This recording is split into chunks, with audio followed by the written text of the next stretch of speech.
Hi all welcome back to our channel. మీరు ఇప్పుడు చూస్తున్న వీడియో డార్జిలింగ్ టూర్లో డే 2 వ్లాగ్. డార్జిలింగ్ హోటల్ నుంచి మేము ఎర్లీ మార్నింగ్ 2 o'clock అయితే స్టార్ట్ అయ్యాం. అంటే టైగర్ హిల్స్ చేరుకోవడానికి. అక్కడనే Kanchenjunga view correct view point మనకి కనిపిస్తుంది. మాకైతే మ్యాక్సిమం డార్జిలింగ్ నుంచి కాంచనగంగా అది టైగర్ హిల్స్ చేరుకోవడానికి 2 hours అయితే పట్టింది. ఇంకా చెప్పాలంటే మేము వెళ్ళేలోపే చాలామంది వచ్చేసారు. మేము వెళ్ళిన రోజైతే కాంచనగంగా వ్యూ అస్సలే కనిపించలేదు. ఏదో కొద్దిగా కనిపించింది. ఆ రోజు అంటే వెదర్ సరిగ్గా లేదు. ముందు రోజు మేము 100 kilometers దూరంలో ఉన్న మాకు చాలా బాగా కనిపించింది. హోటల్లో కూర్చున్నప్పుడు మేము ఒక హోటల్లో ఉన్నప్పుడు అక్కడ చాలా బాగా కనిపించింది. బట్ ఆ రోజు అయితే మాకు అసలు ఏం కనిపించలేదు. నిజానికి కాంచనగంగా వ్యూ ఇలా కనిపిస్తుంది. అదే పైన పిక్ ఉంది కదా అలా కనిపిస్తుంది. కానీ కనిపించలేదు. ఆ రోజు అయితే చాలా డిసప్పాయింట్ అయ్యాం. కాంచనగంగా ఏంటంటే ఇది world 3rd highest mountain. Telescope నుంచి అయినా క్లియర్గా కనిపిస్తుందేమో అని చూస్తున్నాం. ఈ టెలిస్కోప్ నుంచి అయితే చాలా బాగా క్లియర్గా కనిపిస్తుంది. ఈ కాంచనగంగా మౌంటైన్ కాకుండా పక్కన రివర్ లాంటి సన్న రివర్ లాగా కూడా కనిపిస్తుంది. అంటే నార్త్ ఈస్ట్ అనే 2 రివర్లు ఉన్నాయి. అవి కూడా ఇందులో నుంచి బాగా కనిపిస్తుంది. ఇంకా తర్వాత డార్జిలింగ్ టూర్ ప్లాన్ చేసుకోవాలంటే మనకి 4 days 3 nights పక్కా పడుతుంది. 3 days Darjeeling local and Nepal మనం వెళ్ళొచ్చు. మిగతా 1 day మొత్తం సందక్పూర్ ఉంటుంది. అది మొత్తం ట్రెక్కింగ్ ఉంటుంది. అది మస్తు ఉంటుందంట. మేమైతే అక్కడికి వెళ్ళలేదు. అదే డార్జిలింగ్లో మెయిన్ ప్లేస్ అదొకటి. ఇక్కడ మెయిన్ పాయింట్ వచ్చేసి ఆన్లైన్ పేమెంట్ అస్సలు ఉండదు. ఉన్నా మన దగ్గర వాళ్ళు క్యాబ్ వాళ్ళు కానీ షాప్స్ కానీ అందరూ అంటే క్యాష్ ఇవ్వమంటారు. ఇదైతే మెయిన్ ప్రాబ్లం ఇక్కడ. ఇంకా చెప్పాలంటే మెయిన్గా జేబు నిండా పైసలు పెట్టుకొని పోవాలి ఇక్కడికి రావాలంటే.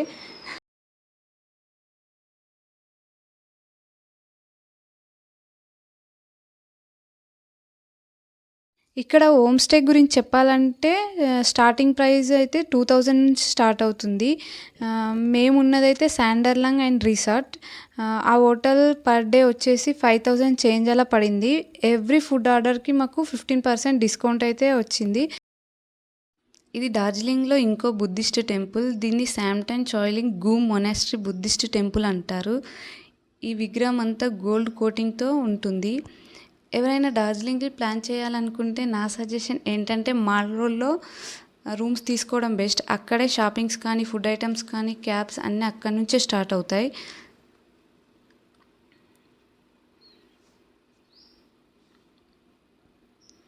ఇది బటసియా లూప్. ఇక్కడ నుంచి మనకి డార్జిలింగ్ సిటీ అంతా చాలా బాగా కనిపిస్తుంది. వింటర్లో ఇక్కడ అంతా స్నోతో నిండిపోయి ఉంటుంది. మనం స్నోని ఎక్స్పీరియన్స్ చేయాలంటే నవంబర్ నుంచి జనవరిలో వెళ్ళడం బెస్ట్. ఇది మెరిక్ వెళ్ళే రోడ్. ఈ రోడ్లో మనకి నేపాల్ బార్డర్ని చూడొచ్చు. నేపాల్లో మనకి కాస్మెటిక్స్ కానీ ఇంకా బ్రాండెడ్ వాచెస్, బ్యాగ్స్, పర్ఫ్యూమ్ చాలా చీప్గా దొరుకుతాయి. ఇండియా కంటే ఇక్కడ గోల్డ్ రేట్ చాలా అంటే కొద్దిగా తక్కువగా ఉంటుంది అని అంటారు. ఇక్కడ నుంచి మనం నేపాల్ విలేజ్లోకి అయితే ఎంటర్ అవ్వచ్చు. నేపాల్లోకి వెళ్ళాలంటే మనకి ఆధార్ కార్డ్ కానీ పాన్ కార్డ్ కానీ అడుగుతారు. ఇదంతా మనకి పైన్ ట్రీస్ అంటే ఇది మెరిక్ వెళ్ళే రోడ్లో కనిపిస్తుంది. ఇదంతా ఇక్కడ ఫొటోస్ దిగడానికి చాలా బాగుంటుంది. ఇక్కడ చలి బాగా ఎక్కువగా ఉంటుంది. ఇంకా చెప్పాలంటే డార్జిలింగ్లో యాడ్స్ కానీ స్క్రాఫ్ కానీ డిఫరెంట్ టైప్స్ ఆఫ్ స్వెటర్స్ కానీ చాలా బాగుంటాయి. అంటే తక్కువ రేట్లో దొరుకుతాయి మనకి. ఇక్కడ వెస్ట్రన్ టైప్ డ్రెస్సెస్ కూడా చాలా బాగుంటాయి. అంటే లోకల్ వాళ్ళకు ఒక రేటు, మళ్ళీ టూరిస్ట్ వాళ్ళకు ఒక రేటు ఉంటుంది ఇక్కడ. ఇదంతా గోపాల్ధార టీ గార్డెన్స్. ఇక్కడ టీ పౌడర్ కానీ ఇంకా గ్రీన్ టీ పౌడర్ కానీ చాలా ప్యూర్ క్వాలిటీలో ఉంటుంది. ఇంకా మసాలా టీ అలాంటివి చాలా అవైలబుల్గా ఉంటాయి ఇక్కడ. ఇవన్నీ టీ గార్డెన్ షాప్స్. మామూలు గ్రీన్ టీ పౌడర్ కంటే ఈ గ్రీన్ టీ చాలా బాగుంది. గ్రీన్ టీ అంటే ఇష్టం లేని వాళ్ళైతే పక్కా దీన్ని అయితే ఇష్టపడతారు. ఇదంతా నేపాల్ విలేజ్ రోడ్. ఇవన్నీ షాప్స్ నేపాల్ వాళ్ళయే మొత్తం. ఇక్కడ నుంచి మనకి నేపాల్ విలేజ్ అవన్నీ చాలా బాగా కనిపిస్తుంది. అంటే ఈ పక్క నుంచి చూస్తే నేపాల్ విలేజ్ మొత్తం కనిపిస్తుంది మనకి.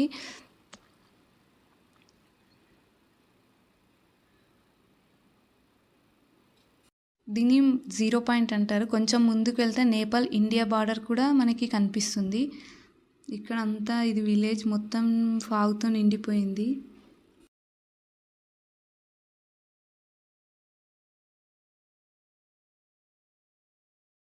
మనం నేపాల్‌లోకి అయితే ఎంటర్ అవ్వచ్చు. అంటే మన ఆధార్ కార్డు అవన్నీ చూపిస్తే వాళ్ళు వెళ్ళనిస్తారు.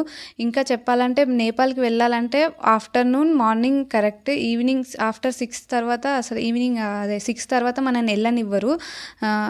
మార్నింగ్ 6 నుంచి ఆఫ్టర్‌నూన్ 6 వరకే వెళ్ళొచ్చు. మనకి అలో ఉంటుంది. ఇదంతా మెరిక్ నేపాల్ దగ్గర మెరిక్ ప్లేస్ ఇదంతా.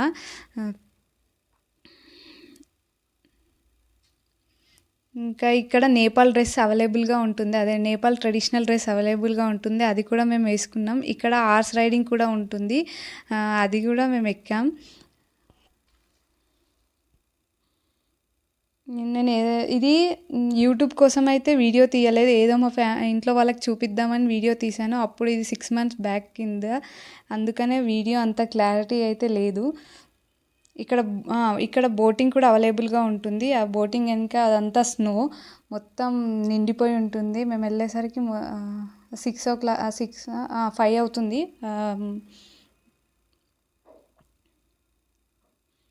ఇక్కడ నిహన్యకైతే అదే నేపాల్ ట్రెడిషనల్ అటైర్ అయితే వేసాం. డార్జిలింగ్, నేపాల్ 2 కలిపి ఇది డ్రెస్. నీకు చాలా ఎంజాయ్ చేస్తుంది ఆ డ్రెస్లో అయితే.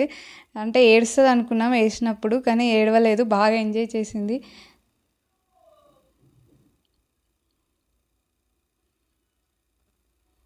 ఇక్కడ నేను ఏదో డ్యాన్స్ అంటే అక్కడ డ్రెస్ వేసే అమ్మాయి ఈ డ్యాన్స్ అంటే నేపాల్లో ఏదో ఒక డ్యాన్స్ చేయండి అంటే ఇట్లా ట్రై చేసా. ఇదంతా మెరిక్ వ్యూ అంతా ఇదంతా. ఇంకా మెరిక్ పైకి కూడా వెళ్ళొచ్చు, కానీ మేము వెళ్ళలేదు. అప్పటికే నైట్ అవుతుందని ఇంకా వెళ్ళలేదు. ఇక్కడ నుంచే వచ్చేసాం. ఏదో నేపాల్ స్టెప్ అంట ఇక్కడ ఏమంటే నాకు రాలేదు, ఇంకా వదిలేసి. మనం హైదరాబాద్ నుంచి రావాలంటే బడ్జెట్ ప్లాన్ మొత్తం ఒక 40,000 to 50,000 మధ్యలో మనకు పడుతుంది. అంటే ట్రైన్ జర్నీ అయితే 40,000 నుంచి 50,000 అలా అవుతుంది. అదే ఫ్లైట్లో అయితే మెంబర్ని బట్టి రేట్ పెరుగుతుంది. ఇంకా ఒకే ట్రిప్పుల్లో అంటే ఎస్పెషల్లీ డార్జిలింగ్ కోసం కాకుండా డార్జిలింగ్ అండ్ గ్యాంగ్టాక్ 2 కవర్ చేస్తే చాలా బాగుంటుంది. అందులోనే మనకి నేపాల్ కూడా కవర్ అయిపోతుంది. Thanks for watching this video.